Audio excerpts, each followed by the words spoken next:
इतनी देर क्यों लगा दी? लेट अब वो साहब जी, मेरे बच्चे ना इसके साथ खेलना शुरू हो गए थे ना, तो वो इसको आने नहीं दे रहे थे, इसलिए।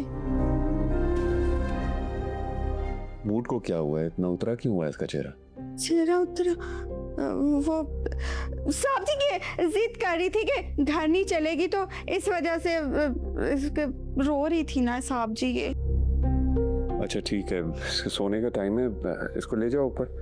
मैंने आपके साथ सोने हैं। ओह माय बेबी, चलो ठीक है। अच्छा ऐसा करो कि इसकी दूध की बोतल और कपड़े ऊपर ले आओ, जब सो जाएगी फिर अपने कमरे में ले जाना। चलो let's go.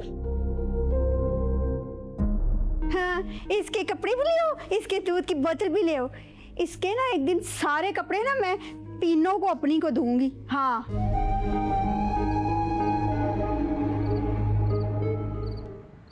Hello mister Majnu. Majnu की लैला, कसम से मैं तुम्हें बहुत मिस कर रहा हूँ। कितनी बार कहा है, कहीं पार्क में जाके मिलते हैं, गपशप करते हैं, कहीं खाना जाके खाते हैं, मगर मजाल है कि तुमने कभी मेरी बात को सीरियस लिया हो। एक तो ना ये पार्क में मिलने वाली लड़की नहीं हूँ मैं, और दूसरी बात ये कि सीरियस लिया हुआ है तभी तुमसे बात कर रही हूँ, तभी तुम्हें मुंह लगा रही हूँ। तुम बस ना शुक्र ही रहना।